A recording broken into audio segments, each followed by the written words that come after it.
సహోదరులారా, పరిశుద్ధ దేవుని లేఖన భాగాన్ని ధ్యానించుకుందాం.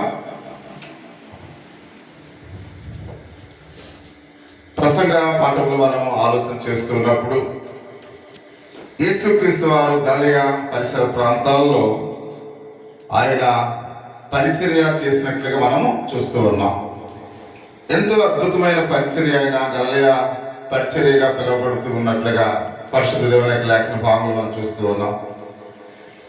ఇది యేసుక్రీస్తు వారు చాలా చురుకుగా పాల్గొనేవాడు. పరిచర్యలో ఆయన చాలా స్పీడ్గా నడిచేవాడంట.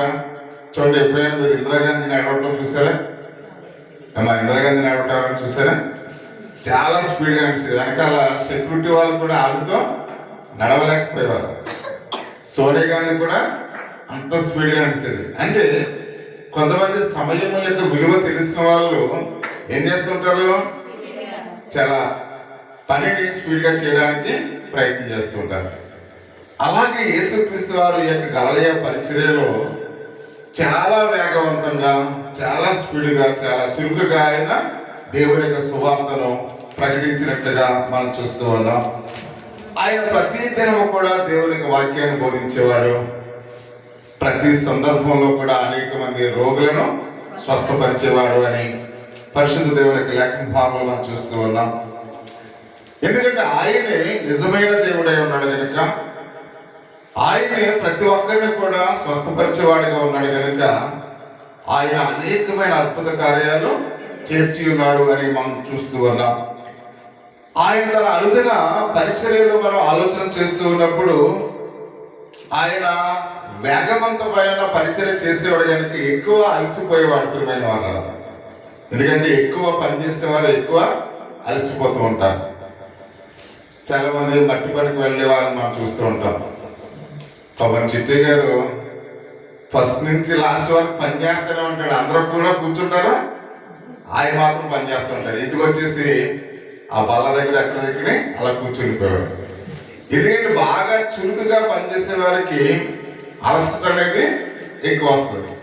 ఏ పని చేయకుండా అలాగే కూర్చున్నాం అనుకోండి, మళ్ళీ హ్యాపీగా ఇంటికి వచ్చేసి మన పనులు మనం చేసుకోవచ్చు. ఇంకా అలసట అనేది ఉండదు. అంటే కొంతమంది చాలా వేగవంతంగా పనిచేస్తారు, వారికి ఇచ్చిన పనులని. అలాంటి పరిస్థితిలో ఉన్న వాళ్ళకి ఎక్కువ అలసట అనేది వస్తూ ఉంటుంది. ప్రభువైన యేసుక్రీస్తు వారు కూడా చాలా అలసిపోయినట్లుగా మనం చూస్తున్నాం. ఎందుకంటే ఒకరి పని మామూలుగా ముగ్గురు పని ఒకరే చేస్తారనుకోండి, ఏమవుతుంది? అలసిపోతారు. అంటే ఎవరు బాధ్యత వాళ్ళు నిర్వహించారు. కొంతమంది చాలా మంది సోమరులుగా ఉంటారు, వాళ్ళ పనులు వాళ్ళు చేయనప్పుడు ఆ పనులన్నీ కూడా ఒకరే చేయవలసి వస్తుంది. అలాంటప్పుడు ఏమవుతూ ఉంటారు? అలసిపోతూ ఉంటారు. కాబట్టి అందుకని ప్రతి విషయంలో కూడా ప్రభువు కూడా అనుదినము కూడా పనులను బట్టి ఆయన ఏమయ్యాడంట? అలసిపోయాడు అని లేఖన భాగంలో మనం చూస్తున్నాం. కాబట్టి తన యొక్క శిష్యులను ఆయన తీసుకుని తూరు సీదోను ప్రాంతాలకు వెళ్ళినట్లుగా మత్తయి సువార్త 15వ అధ్యాయము 21వ వచనంలో మనం చూస్తూ ఉన్నాం. బయలుదేరి తూరు సీదోనుల ప్రాంతానికి వెళ్ళిన అని మనం చూస్తాం. ఇది ఇజ్రాయేల్ దేశంలో భాగము కాదు అనే విషయాన్ని మనం గమనించాలి. ఇది ఇజ్రాయేల్ దేశంలో ఒక భాగము కాదంట. అంత మాత్రమే కాకుండా అక్కడ కొంతమంది యూదులు మాత్రమే ఉన్నారు అనే విషయానికి మనం చూస్తూ ఉన్నాం. ఆ ప్రాంతానికి ప్రభు ఎందుకు వెళ్ళాడంటే అక్కడ ఎవరున్నారు? యూదులు ఉన్నారు అనే విషయానికి మనం చూస్తూ ఉన్నాం. కానీ ఈ అన్య ప్రాంతంలో ఆయన బలమైన విశ్వాసం కలిగిన ఒక స్త్రీని చూశాడు. ప్రియమైన మాట చూడండి, మనం అన్యుల్లో కూడా చాలా బలమైన విశ్వాసులు ఉంటారు. ఒకసారి ఆ వీధిలో ప్రార్థన పెడితే రైల్వే స్టేషన్ దగ్గర ఒక అన్యురాలు తన బైబిల్ దగ్గర లేకపోయినా కానీ చాలా అధ్యాయాలు కంటదా చేసి చెప్పేస్తుంది. ఆమె దగ్గర బైబిల్ లేదు, ఏమీ లేదు. అంటే అన్యుల్లో కూడా బలమైన విశ్వాసులు ఉంటారు. మనం ఏం చేస్తామంటే బైబిల్ మన దగ్గరే ఉంటుంది కదా, మనం అవసరమైనప్పుడు చదువుకోవచ్చు అనుకుంటాం. వాళ్ళు బైబిల్ లేకపోయినప్పుడు కూడా వాళ్ళు కంటదా చేసి ఆ బైబిల్ వారి యొక్క హృదయాల్లోనే ఉంచుకుంటారు. మన అయితే చేతుల్లో ఉంటుంది బైబిల్. కానీ వాళ్ళు ఎక్కడ ఉంటున్నారు? నిజమైన విశ్వాసులు బైబిల్ ఎక్కడ ఉంటుంది? హృదయంలో ఉంటుంది. అంటే మనం హృదయంలో ఉండాలి దేవుని యొక్క వాక్యం. అందుకనే ప్రభువైన యేసుక్రీస్తు వారు ఈ అన్య ప్రాంతంలో అక్కడ మనం గమనించలేదు. ఏ ప్రాంతం అయితే? తూరు సీదోను ప్రాంతంలో ఒక బలమైన అన్యురాలని ఆయన విశ్వాసతను చూచి ఉన్నాడు అని పరిశుద్ధ గ్రంథంలో అయితే మనం చూస్తూ ఉన్నాం. ఆమె ఒక ప్రార్థనతో తన విశ్వాసాన్ని కనపరుచుకుంది అనే విషయానికి మనం చూస్తూ ఉన్నాం. ఆమె అన్యురాలు దేవుని యందు విశ్వాసాన్ని ప్రార్థనతో కనపరుచుకుందాం. అంటే మన జీవితాల్లో మనము కూడా ప్రార్థన ద్వారా మన విశ్వాసాన్ని మనం ఏం చేయాలి? వ్యక్తపరచాలి, కనపరుచుకోవాలి. అంటే మనం ఎలా ప్రార్థన చేయాలి? ప్రార్థన అనేది మన యొక్క జీవితాల్లో ఎంతో ప్రాముఖ్యమైనది. అందుకని ఇక్కడ మనం చూస్తూ ఉన్నాం. అది ఎలా ఒకసారి మనం ధ్యానించుకుందాం. దేవుని సంతోషపరిచిన కానాను స్త్రీ యొక్క ప్రార్థన ఈ రాత్రి మనం విందాం. ఆమె ప్రార్థనతో ఎవరిని సంతోషపరిచిందంట? దేవుణ్ణి. ఒక అన్యురాలయ ఉంది, కానానురాలయ ఉంది. కానాను యొక్క ప్రజలందరూ కూడా అన్యులు కాబట్టి అటువంటి యొక్క అన్య దేశంలో ఉన్న యొక్క కానాను స్త్రీ విశ్వాసముతో ప్రార్థన చేసి దేవుని ఏం చేసిందట? సంతోషపరిచింది. 3 విషయాలకి మనం చూస్తున్నాం. ఆమె ఎందుకు ప్రాధేయపడి దేవునికి ప్రార్థించిందో ఒకసారి మనం చూద్దాం. ఆమె అసలు ఎందుకు ప్రాధేయపడింది? మొదటి యొక్క మాట. రెండవదిగా ఆమె ఎలా ప్రాధేయపడిందో చూద్దాం. ప్రియమైన వారు, ఎందుకు ప్రాధేయపడ్డది, ఎలా ప్రాధేయపడ్డది, ఆమె ఏమి పొందిందో ఈ రాత్రి ప్రతి ఒక్కరికి కూడా గమనించాలి. 3 ఆమె ఎందుకు ప్రాధేయపడ్డది. చూడండి, మనం ఎవరినైనా ఏదైనా ఎందుకు ప్రాధేయపడతాం? మనకు డబ్బులు అవసరం. అంటే మనం ఏం చేస్తాం? ఎవరొకరిని ప్రాధేయపడతాం. ఎందుకు ప్రాధేయపడుతున్నాం? మన అవసరం కాబట్టి ఆమె దేవుని దగ్గర ప్రాధేయపడ్డది. ఎందుకు ప్రాధేయపడ్డది మనం తెలుసుకోవాలి. 2 ఆమె ఎలా ప్రాధేయపడ్డది.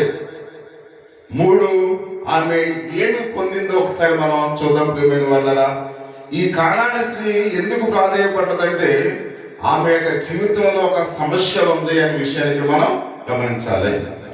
కానాను యొక్క స్త్రీలో ఏముందంట? ఒక సమస్య ఉంది.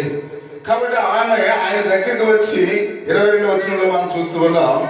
నా కుమార్తె దయ్యము పట్టి బహు బాధపడుచున్నదని మొరపెట్టినట్లుగా, కేకలు వేసినట్లుగా మనం చూస్తూ ఉన్నాం. అంటే ఆమె ఎందుకు ప్రాధేయపడ్డదంటే తన గురించి కాదు, తన కన్న కుమార్తె దయ్యం పట్టి ఎంతో బాధపడుతూ ఉంది. అంటే ప్రియ సహోదరి సహోదరా, ఈ దయ్యమును పట్టిన సంఘటనలు బైబిల్లో చాలా ఉన్నాయి. బైబిల్ అంతలో కూడా మనం చూసినట్లయితే ఎక్కువ మనము న్యూ టెస్టమెంట్ లో మనం చూస్తాం. కొత్త నిబంధనలో చాలా సాయకృష్ణులైతే దయ్యం పట్టిన సంఘటనలు బైబిల్ గ్రంథంలో అనేకమైనవి ఉన్నాయి ప్రియ సహోదరి సహోదరా. కానీ వాటిలో చాలా సంఘటనలు యేసుక్రీస్తు వారి ఈ భూమి మీద ఉన్నప్పుడే జరిగాయి అనే విషయాన్ని మనం గమనించాలి. ఈ దయ్యాలు పట్టే సంఘటనలన్నీ కూడా ఎప్పుడు జరిగినాయంట? యేసుక్రీస్తు వారు భూమి మీద ఉన్నప్పుడు జరిగినట్లుగా మనం చూస్తూ ఉన్నాం. ఎందుకు యేసుక్రీస్తు వారు ఉన్నప్పుడే ఇవి జరిగినాయి చెప్పాలి. చాలాసార్లు మీరు దేవుని వాక్యాన్ని అంటారు కదా, యేసుక్రీస్తు వారు ఉన్నప్పుడే ఎందుకు ఇవి జరిగినాయి? దెయ్యం అంటే ఎవరు? సాతాను. సాతాను యేసుక్రీస్తు వారు ఉన్నప్పుడే ప్రజలను ఎందుకు పీడించింది అంటే సాతాను ఎల్లప్పుడూ కూడా ఒకే లక్ష్యాన్ని కలిగి ఉంది. నేను యేసయ్యను ఓడించాలి. అంటే యేసుక్రీస్తు వారు భూమి మీద ఉన్నారు, ప్రజల్లో ప్రవేశించి అంటే యేసుక్రీస్తు వారిని ఏదో విధంగా నేను ఏం చేయాలి? ఓడించాలి అనే ఒక ఆలోచన కలిగి అనేక ప్రయత్నాలు అనేక మందిని హింసించినట్లుగా సాతాను విషయంలో మనం చూస్తూ ఉన్నాం. అంటే ఇది నిజం ప్రియ సహోదరి సహోదరు. ఏంటంటే ఈ దయ్యము ఆ స్త్రీ కుమార్తెను ఎట్లా పీడిస్తుందో మనకు తెలియదు కానీ అది చాలా భయంకరమని మనం ఖచ్చితంగా చెప్పగలం. ఆ దయ్యం ఎలా పీడిస్తుందో మనకైతే తెలియదు, ఎందుకంటే మనకు కూడా దయ్యం పడితే మనకి తెలుస్తుంది. ఇప్పుడు ఆల్రెడీ మనకు దయ్యం పట్ల ఎప్పుడన్నా మీకు ఎవరైనా దయ్యం పట్టింది ఎవరికైనా? ఏమా ఇదివరకు మా హాస్పిటల్లో ఒక అమ్మాయి ఉండేది, పొంగల్పొడి. అంతమాల దెయ్యం పట్టేసిందంటే చిటికిన వేలు పట్టుకుని మామూలుగా అప్పుడు హాస్పిటల్లో ఎవరో పెద్ద లీడర్స్ ఉంటారు కదా, ఆ చిటికిన వేలు పట్టుకుని ఇక్కడ మంగళవారి చిన్న చెట్టు ఉండేది, ఇక్కడ చిన్న చెట్టు ఉండేది.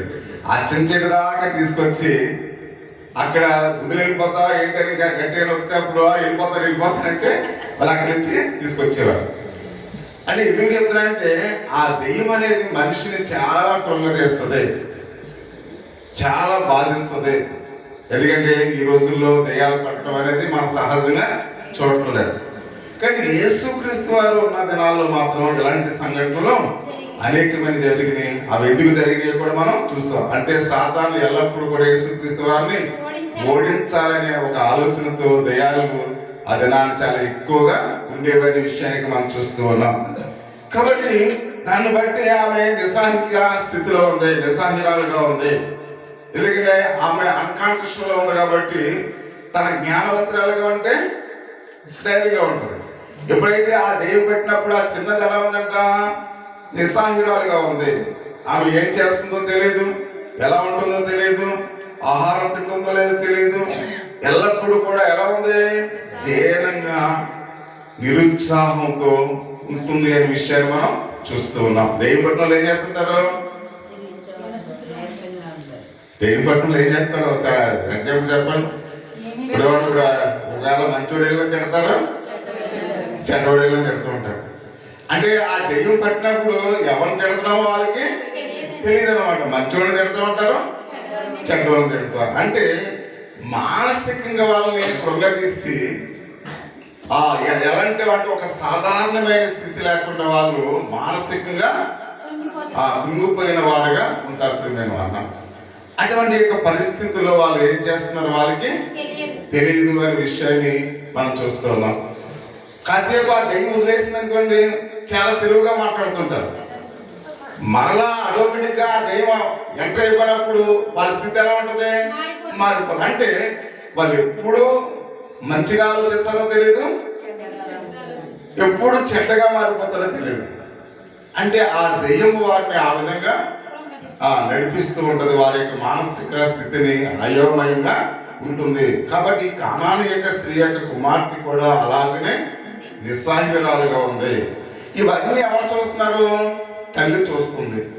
తల్లి చూసి బాధపడిపోతుంది, అయ్యో నా కుమారి పరిస్థితి ఏంటి ఇలా ఉంది అని ఆమె ఎంతగానో ఏడుస్తూ దుఃఖిస్తూ ఆలోచిస్తూ, ఏ డాక్టర్ దగ్గరికి వెళ్ళినా ఏ మందులు కూడా ఆమెకు ఏ విధంగా ఉపయోగపడలేదు.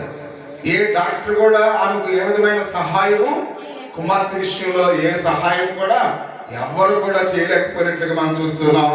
చివరగా ఆమె యేసు ప్రభు యొక్క ఉన్నతమైన శక్తి కలిగిన సహాయం కొరకు ఎదురు చూసినట్లుగా మనం చూస్తూ ఉన్నాం. అంటే అందరినీ ఆశ్రయించింది.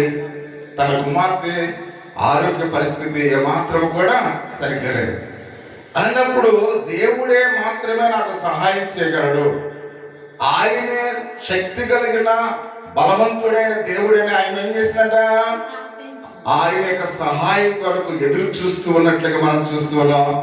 అలాగే ఎందుకు ఆమె ప్రాధేయపడదో మరొక కారణం కూడా ఉన్నట్లుగా మనం చూస్తూ ఉన్నాం. ఆమె ఎందుకు ప్రాధేయపడ్డదో మరొకమైన ఇంకొక కారణాన్ని మనం చూస్తున్నాం. ఆమె తనకున్న సమస్యను బట్టి ప్రాధేయపడలేదు, కానీ యేసు సహాయం చేయగలడని ఆమె నమ్మింది. ప్రియమైన మాట సాధారణంగా ఎందుకు అంటే, సాధారణంగా మనం ప్రాధేయపడటం ఎలా, మన పరిస్థితి రెండు విధాలుగా ఉంటుంది. ఇద్దరు ఇవ్వగలడు, తన దగ్గర డబ్బులు అనుకోండి, ఇవ్వగలడు అన్నప్పుడు మనం ఏం చేస్తుంటాం, అంతమాలు అడుగుతుంటాం. అర్థమవుతుందా? అంటే అడిగే విషయంలో రెండు ఆలోచనలు ఉన్నాయి. అతడు ఇవ్వగలడు కాబట్టి అడుగుతూనే ప్రాధేయపడుతున్నాం. వాడి దగ్గర లేదనుకోండి, ఎవరైనా చెప్పేసాడు అనుకోండి, మనం ఏం చేస్తాం, ఏదో ఒకసారి అడుగుతూ ప్రాధేయపడి ఇంకా మనం అడగం. కానీ అతని దగ్గర ఇవ్వగల శక్తి ఉందని మనకు అనుకున్నప్పుడు, అతని దగ్గర ఇవ్వగల శక్తి ఉందని మనం నమ్ముకున్నప్పుడు మనం ఏం చేస్తుంటాం, పదే పదే ప్రాధేయపడతాం. అంటే ఈమె ప్రాధేయపడడానికి రెండు కారణాలు ఉంది. ఒకటి, ఆమె యొక్క కుటుంబంలో సమస్య ఉంది. రెండు, ఆయన శక్తి కలిగిన వాడు, ఆయన తప్పగా నాకు సహాయము చేయగల సామర్థ్యం ఉంది అని నమ్మింది కనుక ఏం చేస్తుంది? పదే పదే ప్రాధేయపడుతుంది. అంటే ప్రాధేయపడడానికి రెండు కారణాలు ఇక్కడ మనం చూస్తున్నాం. ఒకటి చెప్తలేదు కదా, అర్థమవుతుంది, సమస్య ఉంది. రెండు, ఆయన మాత్రమే చేయగలడు. బయట వినేవాళ్ళు అంటున్నారు, నాకు ఒక పెద్దవాడి పాస్టర్ గారు 2 సార్లు చెప్తారు ఎందుకంటే మీరు అంటే మీరు ఎన్నిసార్లు చెప్పినప్పుడు అర్థం చేసుకుంటారని చెప్తున్నారు కానీ వాళ్ళకి అర్థం కావట్లేదు అని. ఎందుకంటే మీకు అర్థం కావట్లేదు కాబట్టి జవాబు ఇంతమందిలో 1% చెప్పారు. మీరు అందరూ కూడా చెప్పారనుకోండి, అది మళ్ళీ రిపీట్ చేయడానికి అవకాశం బాగానే అర్థమవుతుంది కాబట్టి మనం రెండోసారి చెప్పవలసిన లేదు అనుకుంటాం. మీరు ఏం చేయాలి? సమాధానం చెప్పాలి, ఆన్సర్ చెప్పాలి. అందుకని సైలెంట్ గా కూర్చున్నారనుకోండి, మీకు ఏమవుతుంది అనుకున్నాం? అర్థం కావట్లేదు అనుకుంటున్నాం. అందుకని ప్రతి ఒక్కరు కూడా అంటే ప్రాధేయపడడానికి 2 కారణాలు. ఒకటి ఐదులో సమస్య, 2 ఆయన మాత్రమే సహాయం చేయగలడని నమ్మింది కనుక. కాబట్టి ఈ 2 విధాలుగా ప్రాధేయపడి ఆమె ఆయన ఎలా ప్రాధేయపడ్డదో ఒకసారి మనం చూద్దాం. యేసు బాగు చేయవాడు కాకుండా ఆయన ప్రత్యేకమైన వాడే నమ్ముతుంది. ప్రియమైన వాళ్ళ, కేవలం ఆయన బాగు చేసేవాడుగా మాత్రమే లేడు, ఆయన అందరిలో ప్రత్యేకమైన వాడుగా ఉన్నాడు అనే విషయానికి మనం చూస్తూ ఉన్నాం. కాబట్టి ఆమె వివిధ పేర్లతో సంబోధించింది. ప్రియమైన వాళ్ళ, యేసుక్రీస్తు వారిని వివిధ పేర్లతో సంబోధించినట్లుగా పరిశుద్ధ గ్రంథంలో మనం చూస్తూ ఉన్నాం. అక్కడ ఏమంటుందో ఒకసారి మనం 22 వచనాన్ని ఒకసారి చూసినట్లయితే, ప్రభువా దావీదు కుమారుడా నన్ను కరుణింపుమని. ఆ ప్రియమైన వాళ్ళ ఏమంటుంది? ప్రభువా దావీదు కుమారుడా. అంటే అప్పటి వరకు ఆయన ఎవరని అక్కడున్న ప్రజలకు తెలుసు? యేసయ్య మాత్రమే తెలుసు. మీకు అర్థమవుతుందా? యేసయ్య మాత్రమే తెలుసు. మనలో కూడా విశ్వాసులుగా ఉన్న మనం కూడా ఏం తెలుసు? మనకి యేసయ్య మాత్రమే తెలుసు. కానీ ఆమె కనాని స్త్రీ ఏమంటుంది? ప్రభువా దావీదు కుమారుడు అంటుంది. మీరు ఎప్పుడైనా దావీదు కుమారుడు అనే పదం ఎప్పుడైనా వాడారా? ఎప్పుడు వాడలేదు. కానీ ఈమె ఒక ప్రత్యేకమైన రీతిగా ఆ పేరు సంబోధించినట్లుగా పరిశుద్ధ గ్రంథంలో మనం చూస్తున్నాం. ఆమె ఎందుకు ఆ పేరు సంబోధించిందో ఒకసారి మనం ఆలోచన చేసినప్పుడు 1 కొరింథీయులకు రాసిన పత్రిక 12వ అధ్యాయం 3వ వచనంలో, పరిశుద్ధాత్మ వలన తప్ప ఎవడను యేసును ప్రభు అని ఒప్పుకొనలేడు అని మనం చూస్తున్నాం. పరిశుద్ధ పౌలు చెప్తున్నా. అంటే ఆమె యేసును దావీదు కుమారుడా అని పిలిచిందంటే ఆ పేరుకు ఒక ప్రత్యేకమైన అర్థం ఉంది. అది వాగ్దానం చేయబడిన పేరు. ప్రియమైన వాళ్ళ, మీకు అర్థమవుతుందా? అది వాగ్దానం చేయబడిన పేరు. అంటే యేసు గురించి ఆమె చాలా బాగా ఎక్కువగా తెలుసుకుంది. మీకన్నా నాకన్నా మన అందరికన్నా ఆమె ఎక్కువగా తెలుసుకుంది కాబట్టి ఏమంటుంది? దావీదు కుమారుడు అంటుంది. అంటే దావీదు కుమారుడు అంటే ఆ మాట ఓల్డ్ టెస్టమెంట్ లో నుంచి మనం చూస్తూ ఉన్నాం, పాత నిబంధన లేఖన భాగాల నుంచి మనం చూస్తూ ఉన్నాం. కాబట్టి ఆ పాత నిబంధన లేఖన భాగాల్లో ప్రభు కొరకు ఎదురు చూస్తున్న యొక్క మాట అంటే ఆయన దావీదు కుమారుడిగా ఈ లోకానికి వస్తూ ఉన్నాడు. అంటే అది చెప్పాలంటే పౌలు గారు ఏమన్నాడు? పరిశుద్ధాత్మ వలన తప్ప ఎవరు కూడా ఇది చెప్పలేదు. అంటే మీలో కూడా పరిశుద్ధాత్మ దేవుడు పనిచేస్తే వాక్యం మీకు ఆటోమేటిక్గా అర్థమవుతుంది. పరిశుద్ధాత్మ దేవుడు మీలో పనిచేయకపోతే ఇందాక అడిగిన వెంటనే ఇలా చూస్తున్నారు కదా, అలా ఉంటుంది. అని మీరు చెప్పుతున్న అర్థం ఏంటి? ద హోలీ స్పిరిట్, పరిశుద్ధాత్మ దేవుడు మీలో పనిచేస్తూ ఉన్నాడు. అంటే పరిశుద్ధాత్మ దేవుడు తప్ప ఇక ఎవరు కూడా యేసు ప్రభు అని ఒప్పుకోడు. ప్రియమైన వాళ్ళ, అందుకనే ఈమె యేసు ప్రభువుగా ఒప్పుకుంది, ఆయన దావీదు కుమారుడిగా ఒప్పుకుంది. అంత మాత్రమే కాకుండా దావీదు నిజమైన కుమారుడిగా, దావీదు వంశముల నుంచి కాక సింహాసనం మీద నిరంతరము కూడా యోగులని అర్థాన్ని ఇస్తున్న యొక్క మాటను ఆమె ఉపయోగించినట్లుగా మనం చూస్తూ ఉన్నాం. అవును, ఆమె యేసు దేవుడని నమ్మినందుకు ప్రియ సహోదరి సహోదర తనకు సహాయం చేయగలనని కూడా నమ్మింది. ప్రియమైన వాళ్ళు, ఎన్ని కష్టాలు వచ్చినా, ఎన్ని ఇబ్బందులు వచ్చినా, ఎన్ని సమస్యలు వచ్చినా దేవుడే నాకు సహాయం చేయగలడనే నమ్మకం మనకు ఉండాలి. అర్థమవుతుందమ్మా?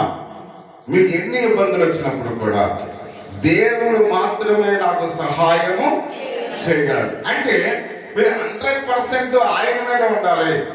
అర్థమవుతుందా? 100% మీరు యేసుక్రీస్తు వారి మీదే విశ్వాసాన్ని కలిగి ఉండాలి. అప్పుడు మీలో నిరుత్సాహం ఉండదు, మీలో ధైర్యం ఉంటుంది. నా ప్రభువు నన్ను కాపాడతాడు. ఆకలి వేస్తున్నప్పుడు ఒకవేళ ఆ వడ్డించేవాడు మనకు బంధువు అయినట్లయితే ఆకలి వేస్తున్నప్పుడు ఆహారము అయిపోతేనే మన బాధ మనకు ఉండదు.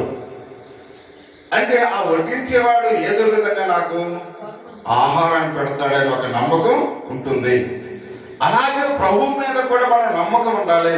నీకు కష్టం వచ్చిందా, ఆపద వచ్చిందా, ఇరుగు వచ్చిందా, ఇబ్బంది వచ్చిందా, వ్యాధి వచ్చిందా, సమస్య వచ్చిందా, నా ప్రభు నాకు సహాయం చేయగలనే నమ్మకం నీలో అంటే నీలో ఏముండదు? నిరుత్సాహం ఉండదు.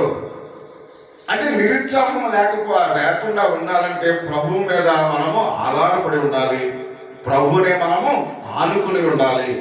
ఈ కానానీ స్త్రీ కూడా ఎందుకు నిరుత్సాహం లేకుండా అప్పటి వరకు సమస్య కలిగి ఉంది, అప్పటి వరకు బాధలో ఉంది, అప్పటి వరకు కష్టంలో ఉంది, కానీ యేసుక్రీస్తు వారి మీద పరిపూర్ణమైన నమ్మకాన్ని కలిగి ఆయన నాకు సహాయం చేయగలడని ఒక విలువైన ఆలోచనతో ఆమె ఉంది అనే విషయానికి మనం చూస్తూ ఉన్నాం.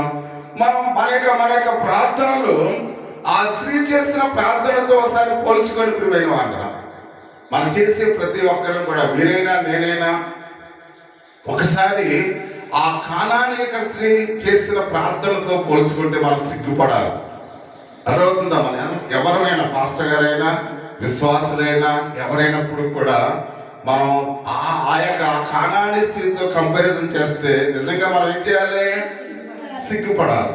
ఎందుకు సిగ్గుపడాలి అని ఒక విషయాన్ని మనం ఆలోచన చేస్తున్నప్పుడు ప్రియమైన వాళ్ళరా, ఎందుకంటే ఆయన అంటున్నాడు ఆమె సమస్యను బట్టి ప్రార్థించింది, కానీ మనమైతే మనకున్న సమస్యను బట్టి కొన్నిసార్లు ఏం చేస్తుంటాం?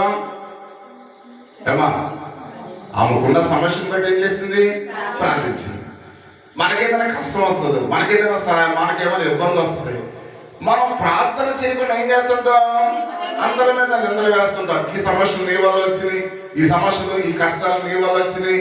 ఇంకా అందరూ అయిపోయిన తర్వాత మళ్ళీ ఎవరి మీద వేస్తాం? నింద దేవుడి మీద వేస్తాం. ఏంటయ్యా ఇన్ని కష్టాలు నాకే పెడుతున్నాం అంటే మనకున్న సమస్యను దేవుడు పరిష్కరిస్తాడని విశ్వాసంతో ఆమె ఎలా ప్రార్థించిందో అలా కాకుండా మనం ఏం చేస్తున్నాం?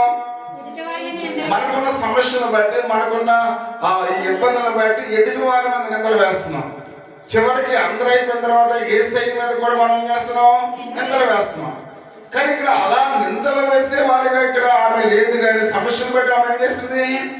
ప్రార్థించింది. ప్రియమైన వారు, అంటే నీకు సమస్య వచ్చినప్పుడు నువ్వు వెంటనే ఏం చేయాలి? ప్రార్థన చేయాలి. అనారోగ్యం ఉందా? ప్రార్థన చేయి. ఆర్థిక పరిస్థితుల్లో వెంటాడుతున్నాయా? ప్రార్థన చేయి. పొరుగు వారితో వేదన పడుతున్నావా? ప్రార్థన చేయి. అంటే నీ ప్రతి సమస్యను బట్టి మనం ఏం చేయాలి? ప్రార్థన చేయాలి, ప్రార్థన చేయాలి. అవి ప్రార్థన చేసింది, కానీ ఎవరి మీద కూడా ఏ విధంగా విటోరాలు నిందలు వేయలేదు అనే విషయాన్ని మనం చూస్తూ ఉన్నాం. అంటే మనమైతే మనం సమస్యను బట్టి కొన్నిసార్లు ఇలా ఏమవుతుంటాం? నిందలు వేసే వారిగా ఉంటాము అనే విషయాన్ని పరిశుద్ధ గ్రంథంలో అయితే మనం చూస్తూ ఉన్నాం. తరచుగా సమస్యను బట్టి మనం కొన్ని ఆశలు వదిలేస్తూ ఉంటాం. అయ్యో ఈ సమస్య నన్ను వెంటాడుతుంది, దీని నుండి మనల్ని ఎవరు కూడా కాపాడలేరు అనే విషయంతో మనకున్న ఆశను కూడా కొన్ని సందర్భాలు ఏం చేస్తుంటాం? వదిలేస్తాం. అలా విడిచిపట్టవలసిన పని లేదు. ప్రియమైన వాళ్ళగా, నువ్వు మరణము అంచు వరకు వెళ్ళినప్పుడు కూడా నువ్వు దేవుని యందు విశ్వాసం అంటే దేవుడు నిన్ను స్వస్థపరుస్తాడు. నువ్వు ఆర్థిక పరిస్థితుల్లో నలిగిపోతున్నప్పుడు చివరి వరకు నన్ను ఎవరు కూడా కాపాడలేరనే పరిస్థితిలో నువ్వు ఉన్నప్పుడు కూడా ఆ చివరి క్షణం వరకు నమ్మకంతో ఉంటే దేవుడు నీ సమస్యలను తీసివేస్తాడు. అంటే మనము ఆశ వదులుకునే వారిగా ఉండకూడదు. నా యేసయ్య నా ఆశను నెరవేరుస్తాడని ఆయన మీద మనం విశ్వాసం కలిగి ఉండాలి. ఈమె ఆశ వదులుకోలేదు.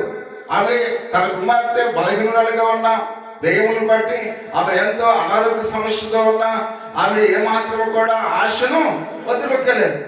నిజంగా వాస్తవంగా అన్ని హాస్పిటల్కి వెళ్ళింది, హాస్పిటల్లో వైద్యాన్ని ఆశ్రయించింది, అనేక మందిని ఆశ్రయించింది. తన కుమార్తెకు ఆ దయ్యాన్ని ఎవరు కూడా అక్కడ వదలబట్టలేకపోయారు, నయం చేయలేకపోయారు. మనమైతే ఏం చేస్తాం? ఇంకా డాక్టర్లకి నయం కాకపోతే మనం ఏం చేస్తామని మనం వదిలేస్తాం. కానీ ఆమె ఆశలు ఏమాత్రము కూడా విడిచిపెట్టలేదు, వదిలేయలేదనే విషయానికి మనం చూస్తున్నాం. అలా కాకుండా ఆ యొక్క సమస్య ఉన్నప్పుడు కూడా మొదటిగా మనం ఇప్పుడు వాళ్ళ ఏం ఇక్కడ ఏం చేస్తున్నామో తెలుసా ఒకసారి మనం ఆలోచించవలసిన వాళ్ళ మనం చూస్తూ ఉన్నాం. ఈ స్త్రీని ఒకసారి ఉదాహరణగా తీసుకుని మనం ఏం చేయాలి? ప్రార్థన చేయాలి. అంటే ఇక్కడ కీర్తనకారుడు 50వ కీర్తన 15వ వచనంలో ఒక మాట మనం చూస్తూ ఉన్నాం. 50వ కీర్తనలో ఆపత్కాలములో నీవు నన్ను గూర్చి మొరపెట్టుము, నేను నిన్ను విడిపించేదను. అంటే ఆపత్కాలములో ఆయన ప్రభు చెప్తున్నది వాగ్దానము. ఇది నీ మాట నా మాట కాదు, ఎవరి మాట? దేవుని మాట. అంటే దేవుడు ఏమన్నాడు? నీవు నాకు మొరపెట్టు. చూడండి, అసలు ఎవరైనా చెప్తారా? అమ్మా నీకు ఏ కష్టం వచ్చినా నేను గుర్తున్నానా, నన్ను చూడు అంటే మనకు ఎలా ఉంటుంది? ఒక భరోసా ఉంటుంది. మీకు అర్థమవుతుందా? మీకు ఏ కష్టం వచ్చినా నేను ఉన్నాను అని మనం ఎవరైనా భరోసా ఇచ్చేవాళ్ళు ఉంటారా? రే నీకు ఎప్పుడు డబ్బులు లేకపోతే అప్పుడు నాకు దగ్గరికి వచ్చి ₹1,00,000 ఇస్తానన్న వాళ్ళు ఎవరు ఉంటారా? ఎవరు? కానీ యేసయ్య దేవుడు అన్నాడు, ఏమన్నాడు? నీకు ఎప్పుడైతే ఆపద వస్తుందో నాకు మొరపెట్టు, నీకు ఎప్పుడైతే కష్టం వస్తుందో నాకు మొరపెట్టు, నీకు ఎప్పుడైతే ఇబ్బంది వస్తుందో నాకు మొరపెట్టు. ఇలా చెప్పేవాళ్ళు ప్రపంచంలో ఎవరు లేరు, ఒక దేవుడు మాత్రం చెప్తున్నాడు. ఆపత్కాలంలో నీవు నాకు మొరపెట్టినట్లయితే నీ మొర నేను అంట. అసలు ఈ మాటలు చెప్పడానికి ఎంత అద్భుతంగా ఉందో. కానీ ఈ మాటలు మనం వింటాం కానీ ఏం చేస్తుంటాం? వద్దుగా ఏదో బైబిల్లో రాస్తుంది కానీ ఆయన సహాయం చేస్తాడేంటి అనుకుంటా. కానీ దేవుడు మాట తప్పని వాడుతున్నాడు. మాట ఒక విషయాన్ని మనం జ్ఞాపకం చేసుకోవాలి. ఆయన ఇచ్చిన మాట నెరవేర్చేవాడుగా ఉన్నాడు, ఆయన మాట తప్పని వాడిగా ఉన్నాడు. అందుకనే ఈ రాత్రి నీకు ఆపద ఒకవేళ ఉన్నట్లయితే ఆయనకు మొరపెట్టు. నీ పక్క వాళ్ళకి చెప్పడం కాదు, నీ పొరుగు వారికి చెప్పడం కాదు, నీ బంధువులకు చెప్పడం కాదు, నీ స్నేహితులకు చెప్పడం కాదు. కాబట్టి ఆయన ఎవరికి చెప్పమన్నాడు? నాకు చెప్పమంటున్నాడు. నేను నీకు దేవుణ్ణి, అయితే నీ యొక్క మొర నీకు వింటాను, నీకు ఉత్తరం ఇస్తున్నాను అని ఆయన చెప్తూ ఉన్నాడు, చక్కగా చెప్తూ ఉన్నాడు. కానీ మనం ఆయన మాట విన్నామా? వింటలేదు. కానీ కానాని స్త్రీ ఎందుకు ప్రియమైన వాళ్ళ, నేను ఆపదలో ఉన్నాను కనుక ఆయన నన్ను మొరపెట్టమన్నాడు కనుక నేను ఆయనకు ప్రార్థన చేస్తాను, ఆయన మాత్రమే నాకు సహాయము చేయగలడు. అంటే ప్రియ సహోదరి సహోదరుడు, ఈ రాత్రి మనము కూడా ఒకవేళ మీకు ఆపదలు ఉన్నాయా? నాకు చాలా ఆపదలు ఉన్నాయి. మీకు ఉన్నాయో లేదో నాకు తెలియదు. చాలా కష్టాలు ఉన్నాయి, చాలా ఇబ్బందులు ఉన్నాయి, చాలా సమస్యలు ఉన్నాయి. కాబట్టి ఇవన్నీ కూడా నేను దేవునికి చెప్పడానికి ఇష్టపడుతూ ఉన్నాను. అందుకని 4:20కి ఉదయాన్నే లేచి, ఎందుకంటే నా బాధలు, నా కష్టాలు, నా సమస్యలు కాబట్టి ఆయన మాత్రమే తీర్చగలడు. అది ఎవరికి చెప్పినా నవ్వుకుంటారు, హేళన చేస్తారు. కాబట్టి ఎవరు కూడా అవి విని వేళ చేసేవారుగా ఉంటారు ప్రజలు. కానీ దేవుడైతే మాత్రం విని మనకు సహాయం చేసేవాడుగా ఉంటాడు. కాబట్టి అందుకనే ఈ యొక్క రాత్రి మనం దేవునికి మన కష్టాలని కూడా ఏం చేయాలి? చెప్పవలసిన వారుగా ఉన్నాం. ఆ కానాను స్త్రీ ఆ వాగ్దానాన్ని నమ్మింది ప్రియమైన వాళ్ళు. ఏ వాగ్దానం?